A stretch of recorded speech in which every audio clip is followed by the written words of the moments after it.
유대인 무리를 떠나신 예수님께서 도착하신 곳은 가다라라는 지역이었습니다. 이곳은 이방인들이 거주하는 지역이어서 유대인들은 불경하게 여기는 곳이었죠. 심지어 오늘 본문에서 보는 것처럼 유대인들이 부정한 짐승으로 여겼던 돼지를 목축하는 지역이기도 했습니다. 예수님은 이 지역에 있는 귀신 들린 사람을 만나러 가신 것입니다. 오늘 본문 바로 다음 절인 9장 1절을 보면 예수님은 이 사람을 만나신 후에 다시 가버나움으로 돌아오십니다. 주님께서 풍랑을 헤치고 건너편으로 가셔서 하신 일은 단 하나, 이 귀신 들린 사람에게 은혜를 베푸신 일이었습니다. 주님은 오직 이 사람을 위해 폭풍을 뚫고 갈릴리 바다를 가로질러 가셨던 것이죠. 이러한 주님의 구원하시는 사역은 자연도 악한 영도 막을 수 없는 권위로 이루어진 일이었습니다. 오늘 본문도 공관복음 모두가 기록하고 있습니다. 그런데 유독 마태의 기록이 간결한데요. 특히 이 귀신 들린 사람에 대해서 마태는 거의 설명하지 않습니다. 단지 귀신 들린 사람이 한 명이 아니라 두 명이었다는 점을 밝힐 뿐입니다. 마가와 누가는 이 두 사람 중에서 더 두드러진 한 사람에게 집중해서 기록한 것으로 볼 수 있습니다. 하지만 이 마태는 이 사람에게 집중하지 않는 것입니다. 마태의 시선은 오직 예수님께 있습니다. 마태는 이 사건을 통해서도 예수님의 권위를 드러내는 데에만 관심을 두고 있는 것이죠. 따라서 우리도 오늘 본문을 통해서 예수님의 권위를 생각하기를 원합니다. 그것이 자의적으로 말씀을 해석하는 것이 아니라 본문이 말하고자 하는 바를 깨닫게 하는 바른 자세인 줄 믿습니다. 오늘 본문을 다시 차근차근 살펴봅시다. 먼저 28절입니다. 또 예수께서 건너편 가다라 지방에 가시매 귀신 들린 자 둘이 무덤 사이에서 나와 예수를 만나니 그들은 몹시 사나워 아무도 그 길로 지나갈 수 없을 지경이더라. 헬라어 원문을 보면 마태는 이 장면을 생동감 있고 생생하게 묘사하고 있습니다. 제자들은 풍랑을 잠잠하게 하신 예수님의 권위에 아연실색한 기운이 가시기도 전에 이 건너편에 도착을 했습니다. 그런데 그들은 이방인들이 거주하는 이 지역을 그리 달갑게 여기지는 않았을 것입니다. 게다가 그들이 배에서 내리자마자 마주친 인물은 귀신 들린 사람이었습니다. 동일한 사건을 기록하고 있는 마가와 누가복음을 보면 이 사람이 멀리서부터 예수님께 소리를 지르며 달려왔다는 것을 알 수 있습니다. 제자들의 입장에서는 정말 기겁할 노릇이었겠죠. 이들은 예수님께 이렇게 소리칩니다. 하나님의 아들이여, 우리가 당신과 무슨 상관이 있나이까? 때가 이르기 전에 우리를 괴롭게 하려고 여기 오셨나이까? 여기에서 우리가 당신과 무슨 상관이 있나이까? 라는 말은 유대인들 사이에서 관용적으로 사용되는 말이었습니다. 나랑 당신은 공통점이 하나도 없다라는 의미로 상대방과 자신의 관계에 선을 긋는 적대적인 표현으로 말이죠. 그런데 흥미로운 점은 이 귀신들이 예수님을 하나님의 아들로 부르고 있다는 점입니다. 이는 27절에서 제자들이 이가 어떤 사람이기에 라고 말했던 것과 비교됩니다. 그러나 귀신들이 갖고 있는 이 하나님을 아는 지식은 믿음 없는 지식이었습니다. 지난주에 살펴본 것처럼 이 믿음 없는 지식은 구원과 아무 상관이 없는 지식입니다. 그런 지식은 귀신들도 알고 있는 지식이죠. 그러니 믿음 없는 지식을 자랑하면서 신앙인 행세를 하는 것은 실로 부끄러운 짓입니다. 귀신들은 예수님의 갑작스러운 등장에 당황한 듯 보입니다. 이는 귀신들이 하나님의 시간 계획을 다 알지 못한다는 점을 보여줍니다. 마귀는 자신이 심판받는 것을 알고 있고 그 심판을 매우 두려워합니다. 그러나 하나님께서 어느 때에 어느 방식으로 일하실지를 다 알지는 못하죠. 이는 천사들도 마찬가지입니다.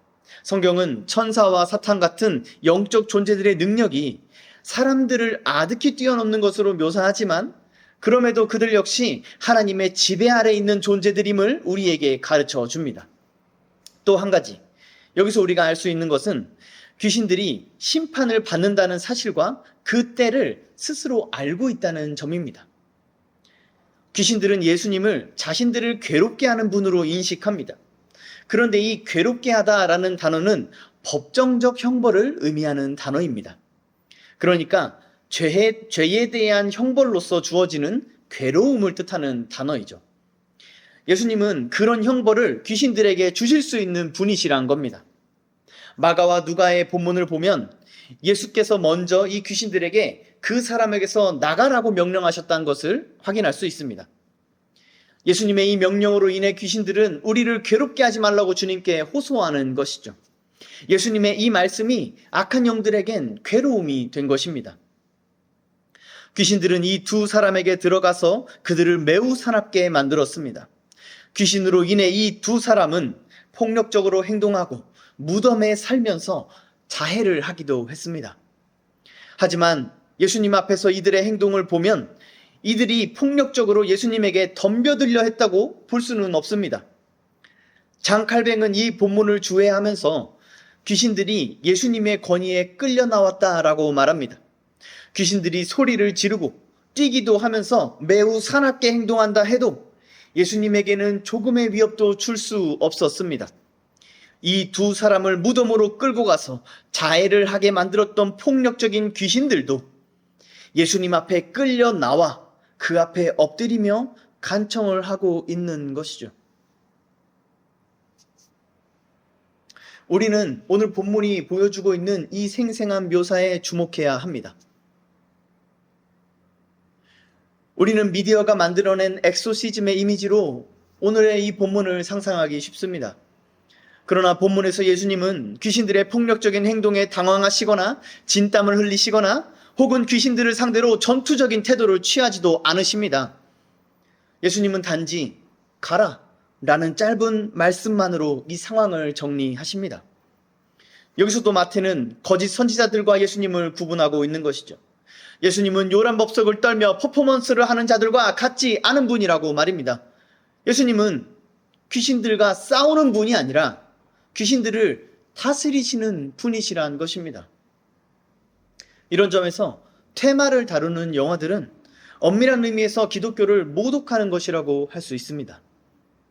오늘날 죽기 사역을 한다고 하면서 요란을 떨고 있는 적그리스도들 역시 그들의 행위를 통해서 우리 주를 모욕하고 조롱하는 것입니다. 우리 주 예수의 이름의 권위와 능력을 희화하면서 말이죠.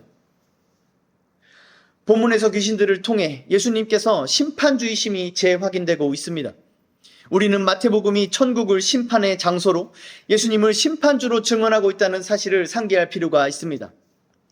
신약 성경을 시작하는 복음서에서 이토록 일관되게 강조하는 심판주이신 그리스도는 오늘날 우리들의 왜곡된 예수 이미지를 고발하고 있음을 우리는 간과해서는 안 됩니다. 그런데 마태는 30절에서 갑자기 화면을 전환하고 있습니다. 그래서 멀리 있는 돼지떼를 우리에게 보여주죠. 마침 멀리서 많은 돼지떼가 먹고 있는지라. 영화를 보듯이 이 장면을 한번 상상해 보십시오. 본문은 고요한 예수님 앞에 두 명의 귀신 들린 사람이 엎드린 채 소리를 지르는 장면에서 갑자기 아주 목가적인 장면으로 전환됩니다. 그런데 이 성경을 처음 접했을 유대인들에겐 이 두 장면 모두 아주 인상을 찌푸리게 만드는 장면이었습니다. 유대인들에겐 귀신들만큼 돼지들도 혐오를 일으키는 존재들이었기 때문이죠.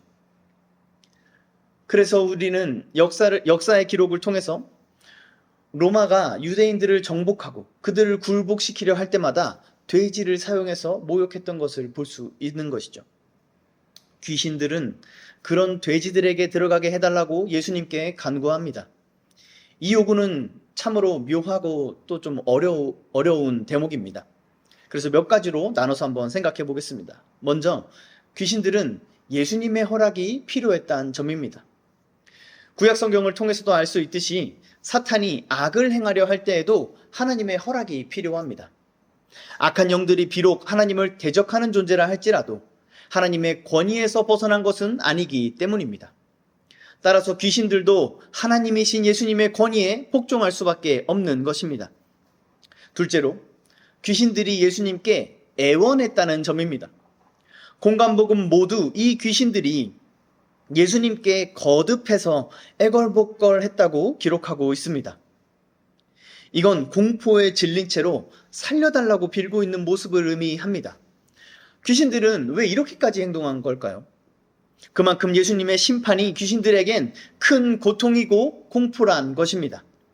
누가복음이 기록하듯 귀신들에게 지옥은 끔찍하게도 가기 싫은 곳이었습니다. 사람들이 일반적으로 가지고 있는 지옥의 이미지는 아마도 단테의 신곡에서 비롯된 것이라 생각됩니다. 거기서 악한 영들은 지옥의 지배자나 관리자 같은 역할을 하면서 사람들을 고문하는 것으로 묘사되고 있죠. 하지만 성경은 사탄과 귀신들도 지옥에서 고통을 당하는 존재라고 말합니다.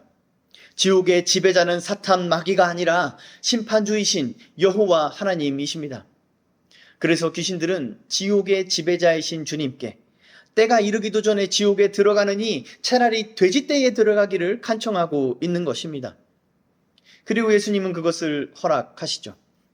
여기서 분명히 해야 할 것은 예수님께서 귀신들의 요구를 들어주신 게 아니란 점입니다.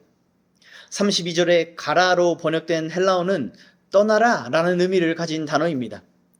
예수님의 명령에는 귀신들이 돼지떼에 들어가는 것을 허락하는 의미도 물론 포함되어 있습니다. 그러나 예수님의 명령은 본질적으로 이 두 사람의 영혼에서 귀신들을 제거함에 있습니다. 그러니까 예수님의 관심은 귀신들이나 돼지떼가 아니라 귀신 들려 고통당하고 있는 이 두 사람에게 있는 것이죠. 32절입니다. 그들에게 가라 하시니 귀신들이 나와서 돼지에게로 들어가는지라 온 떼가 비탈로 내리달아 바다에 들어가서 물에서 몰사하거늘. 예수님의 명령이 떨어지자마자 귀신들은 즉시 그 사람에게서 나와서 돼지떼에 들어갑니다. 그러자 그 돼지떼는 순식간에 바다로 추락해 익사해 버리죠. 마가는 이 돼지의 수가 2,000마리였다고 기록합니다. 이는 매우 큰 규모의 자산으로 이 양도업이 이 지역의 주요 산업이었음을 보여주죠. 이 갑작스럽고 충격적인 장면을 본 돼지치던 자들은 시내로 도망을 칩니다. 평온하게 먹이를 먹던 수천 마리의 돼지가 갑자기 날뛰면서 절벽으로 돌진하는 장면을 보고 겁먹지 않을 사람은 아마 거의 없을 것입니다. 그런데 이 돼지를 치던 사람들이 달아났다라는 이 단어에 담긴 뉘앙스는 조금 다른 두려움을 내포하고 있습니다. 이 단어는요, 위험을 피해 안전한 곳으로 찾아 도망치다라는 뉘앙스를 가진 단어입니다. 이들은 단지 돼지떼의 비상식적인 행동에 놀란 정도가 아니라 어떤 위협을 느꼈던 것입니다. 그리고 이들이 도망쳐서 한 행동들을 통해 볼 때 이들이 위협을 느낀 대상은 다름 아닌 예수님이었다는 것을 우리는 알 수 있습니다. 치던 자들이 달아나 시내에 들어가 이 모든 일과 귀신 들린 자의 일을 고하니 온 시내가 예수를 만나려고 나가서 보고 그 지방에서 떠나시기를 간구하더라. 그런데 돼지치던 사람들뿐만 아니라 가다라 지방의 사람들도 예수님을 위협적인 존재로 여깁니다. 그들의 주요 산업인 돼지떼가 예수님 때문에 몰사했기 때문입니다. 여기서 귀신들이 돼지떼에 들어간 세 번째 이유를 생각해 볼 수 있습니다. 귀신들은 사람들에게 손해를 끼침으로써 예수님을 향한 적개심을 갖게 하려던 것입니다. 마치 사탄이 욥의 자산을 빼앗아서 욥이 하나님을 저주하게 만들려고 했던 것처럼 말이죠. 그리고 본문에서 귀신들의 그 의도는 성공한 듯 보입니다. 하지만 이 또한 예수님께서 이 귀신들을 통해 가다라 지방 사람들을 시험하려 하셨다고 보는 것이 타당합니다. 왜냐하면 예수님은 이 가다라 사람들의 반응에 놀라거나 당황하지 않으시기 때문이죠. 더군다나 예수님께서 귀신들의 이 얄팍한 수에 당하셨다고 보기도 어렵기 때문입니다. 그 시험의 결과 가다라 사람들은 예수님께 떠나기를 간청하고 있습니다. 이 단어는 앞서 귀신들이 예수님께 간청했다라고 말한 그 단어와 같은 단어입니다. 가다라 사람들은 귀신들처럼 예수님을 두려워한 것이죠. 또한 이 돼지치던 자들처럼 예수님을 위협의 대상으로 여긴 것입니다. 그러나 이들의 두려움엔 믿음이 없습니다. 그러니 이 두려움이 주님을 경배의 대상이 아니라 위협의 대상으로 여기게 만든 것입니다.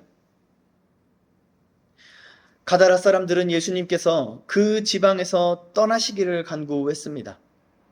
여기서 그 지방이란 단어는 그들의 경계, 그들의 구역이란 의미입니다. 가다라 사람들의 간구는 명확합니다. 그들은 자신들의 구역, 자신들이 돼지로 산업을 하고 돈을 버는 그 공간에서 예수님을 내보내려고 하는 것이죠. 그런데 여기서 우리는 이 귀신 들렸던 두 사람이 가다라 지역 사람들에게 상당히 까다로운 문제거리였다는 점을 상기해야 합니다. 마가와 누가에서 그 내용을 상세하게 서술하고 있고, 마태 역시 아무도 그 길로 지나갈 수 없을 지경이었다고 말하는 것처럼 말이죠. 그래서 엄밀히 따지면 예수님은 이들의 문제를 해결해 주신 것입니다. 그런데 감사해도 모자랄 판에 이 사람들을 예수님을 배척하고 있습니다. 이런 반응은 예수님의 능력에 대해 호의적이었던 가버나움의 무리들의 반응과 상당히 대조적으로 보입니다. 그런데 지금까지 우리가 살펴본 바로는 그 무리들이 그리 좋은 집단은 아니었죠. 그렇다면 이 가다라 사람들은 건너편에 사는 그 무리들보다 더 나쁜 사람들인 걸까요? 그렇진 않습니다. 왜냐하면 비록 예수님을 향한 반응은 달랐더라도 이들의 마음은 동일했기 때문입니다. 예수님의 능력이 이들에게 이익이 될 때 이들은 예수님께 호의적으로 반응합니다. 그러나 가다라 사람들처럼 예수님의 능력이 이들에게 손해가 될 때 이들은 배타적으로 반응합니다. 그러므로 건너편의 무리들이나 이쪽 편의 가다라 사람들이나 결국 자기의 유익을 구한다는 점에서 동일한 것이죠. 그 결과 또한 동일했습니다. 예수께서 그들을 떠나시는 것입니다. 호의적이었던 무리들을 예수님께서 떠나셨고, 배타적인 가다라 사람들은 직접 예수님을 쫓아냄으로써 말이죠. 오늘 이 본문에서도 우리가 주목할 것은 두 가지입니다. 이분은 누구신가? 그리고 사람들은 이분에게 어떻게 반응하는가 하는 것이죠. 돼지를 치던 자들이 위협으로 느낀 분, 가다라 사람들이 쫓아낸 이분은 누구십니까? 이분은 사람들이 제어하지 못했던 귀신들도 손쉽게 제압하는 권세를 가진 분이십니다. 이분은 하나님이시요, 이분은 심판주이십니다. 만물은 예수께서 이런 분이심을 알아야 합니다. 그러나 그 지식에 믿음이 없다면 오히려 그 지식으로 인해 멸망을 자초하게 될 것입니다. 오늘 본문을 보십시오. 귀신 들렸던 두 사람은 예수에 의해 노임을 받습니다. 그러나 돼지치던 자들과 가다라 지방 사람들은 귀신들처럼 행동하고 있습니다. 귀신들처럼 예수님을 위협으로 여기고, 귀신들처럼 예수님을 만나러 나가고, 귀신들처럼 예수님께 간청하면서 말이죠. 이를 통해 본문은 우리들에게 질문하고 있는 것입니다. 자, 이제 누가 귀신에게 속한 사람인가? 누가 지금 귀신처럼 행동하고 있는가? 라고 말이죠. 미친 사람처럼 폭력적으로 행동하고 무덤에서 생활해야지만 귀신 들린 것은 아닙니다. 평범하게 생활하면서 경제활동도 잘하는 많은 사람들도 귀신처럼 행동하기 때문입니다. 예수님을 위협으로 여기고 예수님을 배척하는 행동들로 말이죠. 악한 영을 따라 사는 게 꼭 음산함을 풍기지는 않습니다. 오히려 많은 경우에 평범한 모습을 보입니다.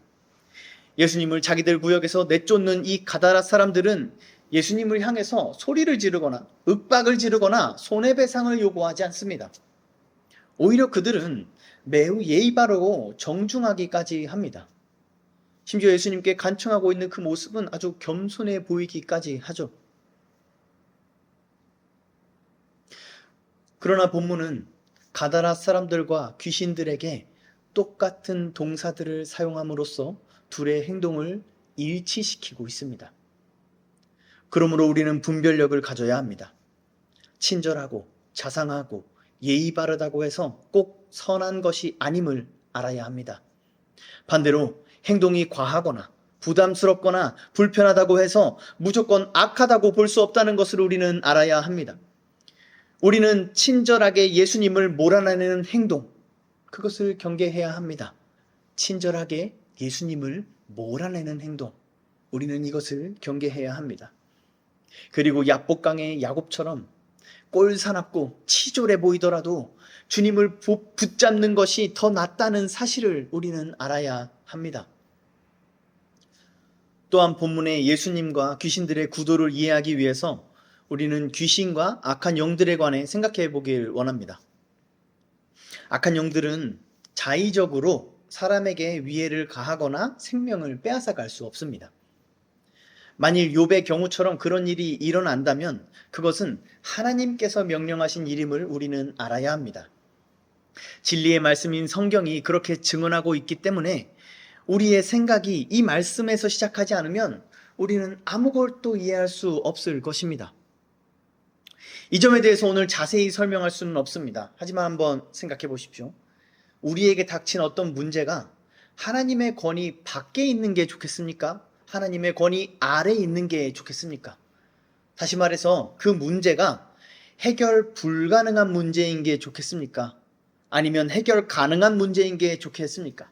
당연히 후자 아닙니까? 이 땅에서 일어나는 모든 죄와 악과 그로 인해 발생하는 모든 문제들이 하나님의 권위 아래서 하나님의 권위에 의해서 통제된다고 한다면 그 하나님을 신뢰하는 사람은 어떠한 문제 앞에서도 담대할 수 있지 않을까요? 무신론자들의 주장처럼 죄와 악은 하나님의 존재를 부정할 수 있는 근거가 아닙니다. 무신론자들은 죄악의 존재가 선한 신의 존재를 부정하는 모순이라고 주장합니다. 그러나 하나님은 그 죄악까지도 다스리시는 분이십니다. 하나님은 세상에 만연한 죄와 악도 사용하셔서 궁극적인 선을 이루실 수 있는 전능하신 분이십니다. 오늘 본문도 이 악한 영들을 통해서 주님의 권위를 드러내는 선한 일을 이루고 계신 것을 한번 보십시오. 그러나 위선자들은 예수님을 드러내기 위해서 오랜 시간 귀신들에게 고통을 당했을 이 사람을 동정해야 한다고 호소합니다. 우리는 그들의 말에 흔들리지 말고 이 귀신 들렸던 사람이 예수님을 증언하는 전도자가 되었다는 사실로 그들의 역겨운 위선을 정죄하는 성경 말씀 위에 굳게 서야 합니다. 악한 영들은 예수님의 권위에 복종합니다. 그러므로 사탄과 악령은 예수의 몸인 교회에 감히 대적할 수 없습니다. 성도인 우리는 이 사실을 분명히 알아야 합니다. 현대교회는 이단들에 의해 무너지는 것이 아닙니다. 오히려 하나님께서 이단들을 통해서 교회를 시험하시고 벌하신다고 여기는 게 합당합니다. 그러므로 우리가 이러한 현실에서 우리가 취해야 할 반응은 이단들과 맞서 싸우는 게 아니라 하나님 앞에 우리의 죄를 자복하고 회개하는 것입니다. 악한 영은 처음부터 하나님의 권위 아래에 있었고 예수의 십자가 승리 이후엔 더욱 비참함에 처해 있습니다. 이것이 그리스도의 몸인 교회가 악한 영을 두려워할 필요가 전혀 없는 이유입니다. 교회가 예수님을 심판주로 믿는다면 우리는 마귀와 사탄과 귀신, 그 모든 악한 영들을 조금도 두려워할 이유가 없습니다. 더 깊은 설명은 오늘 본문에서 너무 벗어나기 때문에 할 수 없습니다.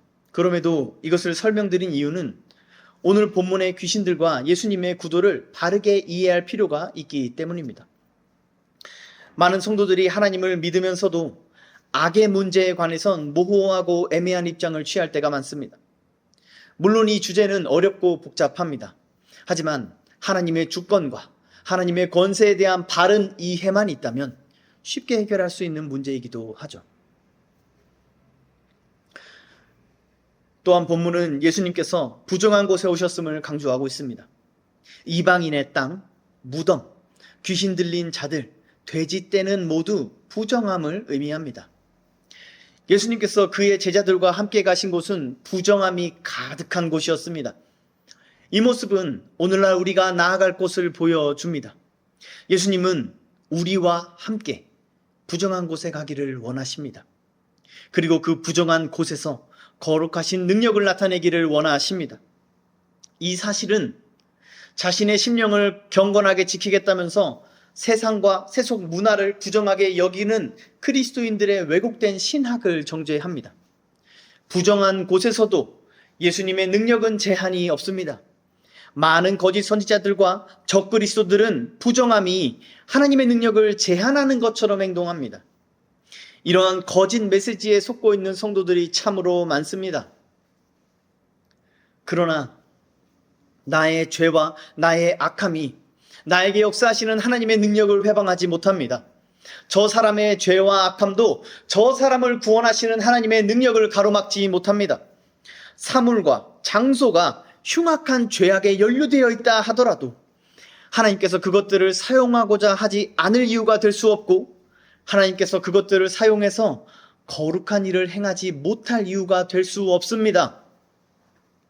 어느 누구의 죄악이나 부정함도, 어느 사물이나 또 공간의 부정함도 만물을 온전하게 하시고 거룩하게 하시는 주님의 창조적인 능력 앞에 복종할 뿐입니다. 오늘 본문에서 부정함을 상징하는 모든 표현들은 죄인인 우리를 가리킨다고 할 수 있습니다. 예수님은 이 부정한 사람을 구원하시기 위해 폭풍을 뚫고 부정한 곳에 오셨습니다. 마찬가지로 그리스도의 영이 우리에게 임하셔서 우리 자신을 어떻게 변화시키셨는지를 생각해 보십시오. 여러분이 무슨 죄를 지었는지, 얼마나 죄를 지었는지가 중요합니까? 또 여러분이 계속해서 죄를 범한다고 한들 성령의 역사를 회방할 수 있습니까? 결코 그럴 수 없습니다. 이 천마리의 더러운 영도 한마디 말씀으로 물리치시는 주님께서 여러분 한 사람의 죄 문제를 해결할 능력이 없으시겠습니까?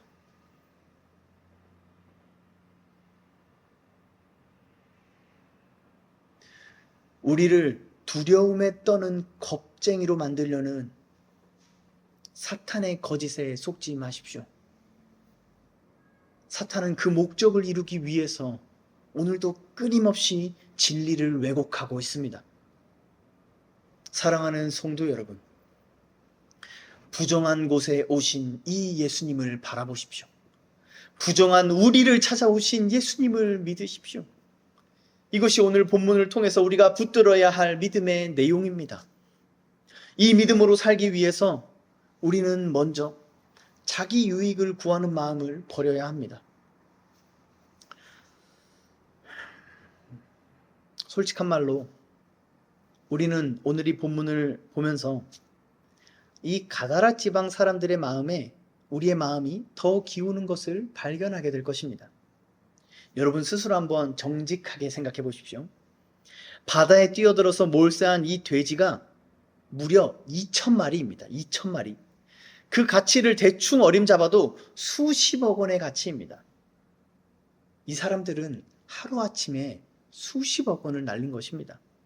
이는 오늘날 로또 1등에 당첨된 그 당첨금보다 훨씬 높은 값어치입니다.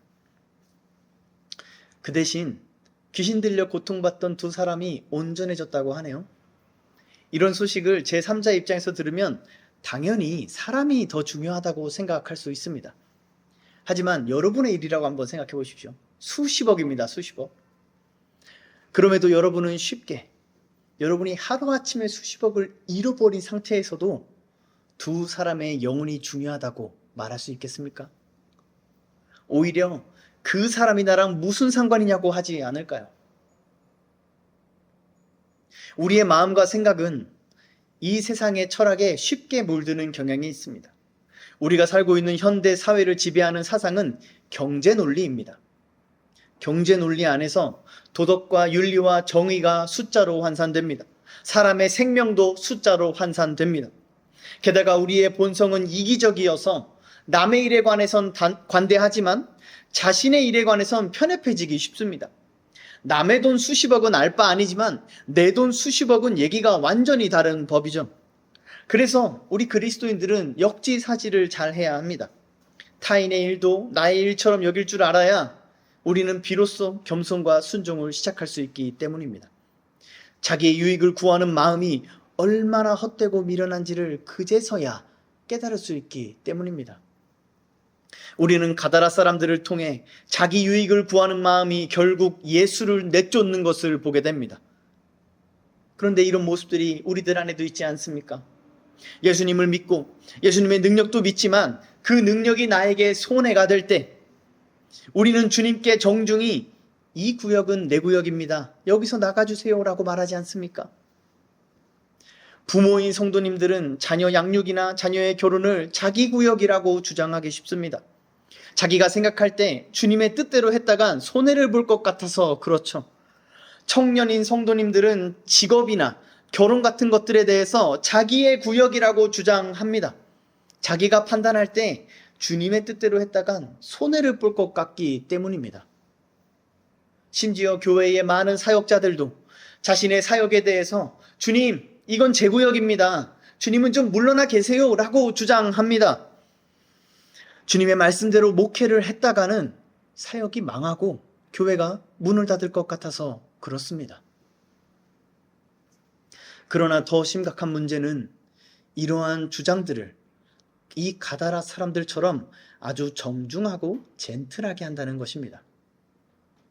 그래서 마치 그 결정이 지혜롭고 합리적인 것처럼 스스로를 속이는 것이죠. 이처럼 겉으론 선해 보이는 행동으로 악을 행하고 겉으론 하나님을 위하는 듯 보이는 행동으로 주님을 배척하는 것은 모두 자기 유익을 구하는 더러운 마음에서 비롯된 것입니다. 사랑하는 성도 여러분, 이 자기 유익을 구하는 더러운 마음을 버리십시오. 겉으로만 예수를 믿고 예수를 따른다고 하면서 속으로는 손해보기 싫어하는 그 위선적인 마음을 주님 앞에 회개하십시오. 그렇지 않으면 우리가 아무리 주여 주여 외치면서 선지자 노릇하고 귀신을 쫓고 많은 권능을 행한다 할지라도 우리는 주님 앞에 위선자로 드러나게 될 것입니다. 그리스도의 제자는 하늘에 속한 천국 백성, 주의 백성입니다. 주님은 그런 우리의 보화를 하늘에 쌓으라고 명령하셨습니다. 우리가 그리스도의 제자라면 오직 그리스도를 우리의 유익이요, 우리의 보화로 삼아야 할 줄 믿습니다. 우리가 가치 있게 여기는 것이 이 땅 위에 없다는 사실을 우리는 깨달아야 하는 것입니다. 결혼을 못하면 어떻습니까? 사업이 망하면 어떻습니까? SNS에 자랑할 만한 삶을 살지 못하면 어때요? 그렇게 살면 어떻습니까? 천국을 소망하는 우리가 뭐가 아쉽다고 그런 배설물들에 관심을 두고 살아갑니까? 왜 교회 안에서도 세속적인 자랑을 늘어놓습니까? 돈을 자랑하고 직업을 자랑하고 자식을 자랑하고 세상 사람들과 다를 바 없는 자랑의 주제들을 왜 우리는 성도들의 교제 가운데 늘어놓고 있습니까? 어째서 그런 세속적인 자랑에 질투를 느끼고 부끄러움을 느끼고 상처를 받으십니까? 사랑하는 성도 여러분, 그리스도인답게 살아가십시오. 그리스도인답게 살아가십시오. 자기 유익을 구하면서 예수님을 내쫓기를 중단하고 내 삶의 모든 영역에 주님의 임재와 능력이 역사하기를 간절히 사모하십시오.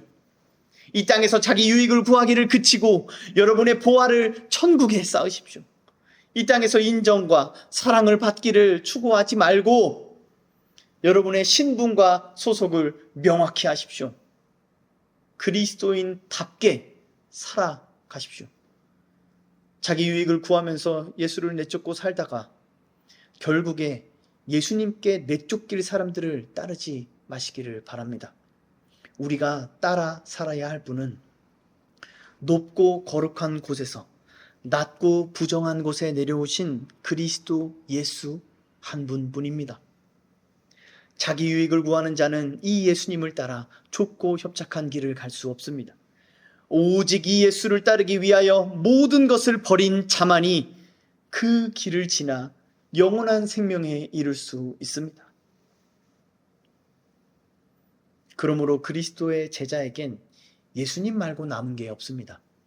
그리스도의 제자는 예수님 밖에 없어서 오직 예수님만을 바라보며 살아가는 사람들입니다. 마태가 오늘 본문에서도 오롯이 예수님께 주목하고 있는 것처럼 말이죠.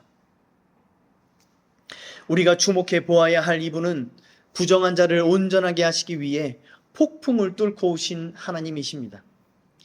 이 하나님께서 오늘 저와 여러분의 구주가 되심을 믿으십니까? 귀신들도 두려워 떨며 복종하는 이 예수께서 오늘 저와 여러분의 머리이심을 믿으십니까? 그렇다면 우리는 두려울 게 하나도 없습니다. 사랑하는 성도 여러분, 아무것도 두려워하지 마십시오. 공포가 여러분의 마음 중심을 차지하게 하지 마십시오.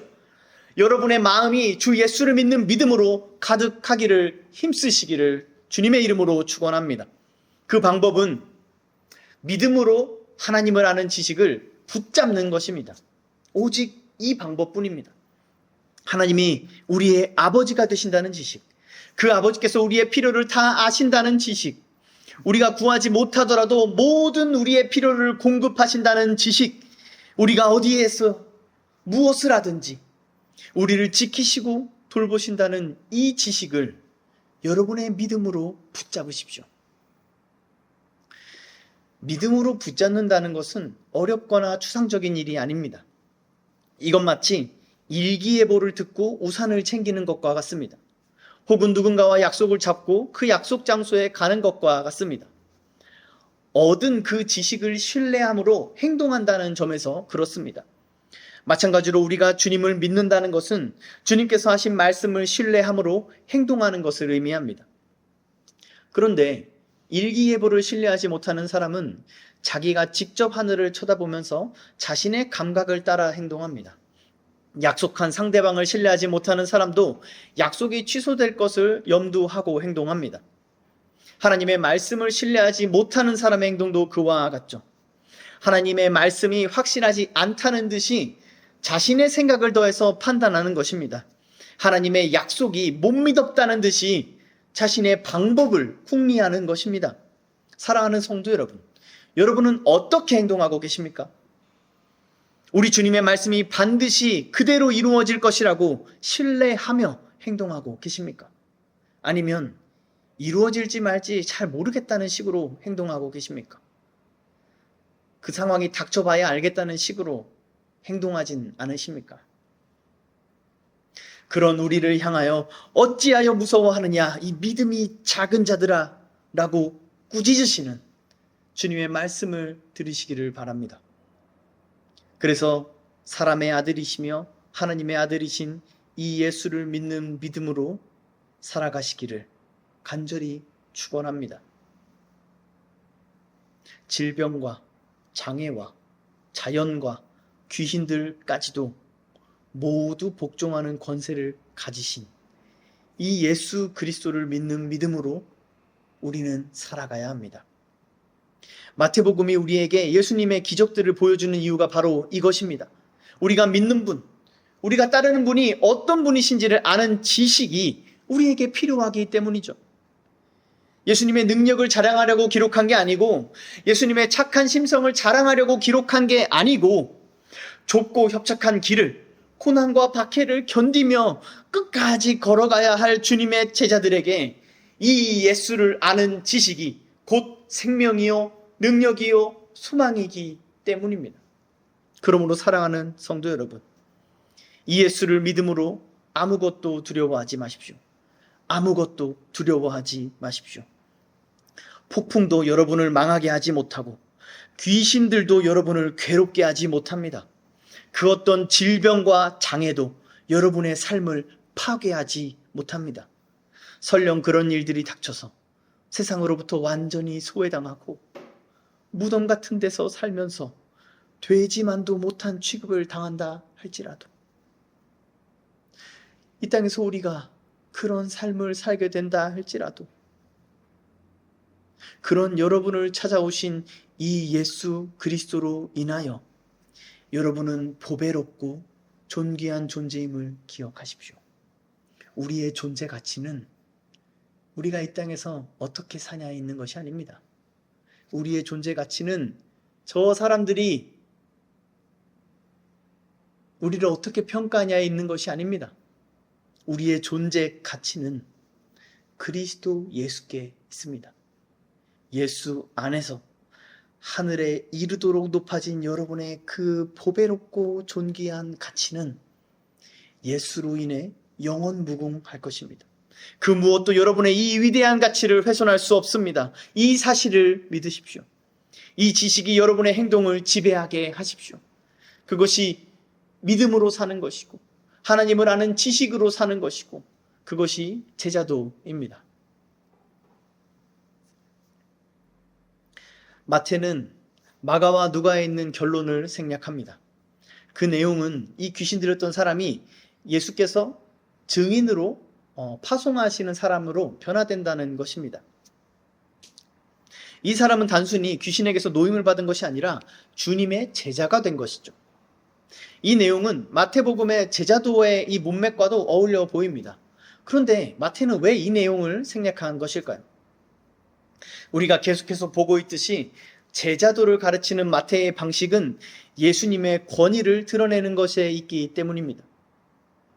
여기서 우리가 얻는 교훈이 있습니다. 우리는 제자도 하면 우리가 뭘 어떻게 해야 하는가에 관심을 가지기 쉽습니다. 그러나 마태복음은 예수님께서 무엇을 어떻게 행하시는가에 우리의 시선을 고정하게 합니다. 그러므로 우리는 매 순간 내가 뭘 해야 할까가 아니라 내가 따르는 이분이 누구신가?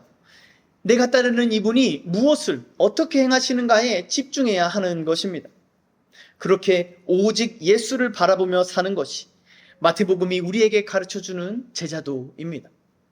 우리는 예수님께서 질병과 자연 만물과 악한 영들을 다스리시는 하나님이심을 믿어야 합니다. 또 부정한 자들을 구원하시려고 부정한 곳에 오신 참 사람이심을 믿어야 합니다. 이 믿음은 우리의 삶에서 최상품 열매를 풍성하게 맺을 것입니다.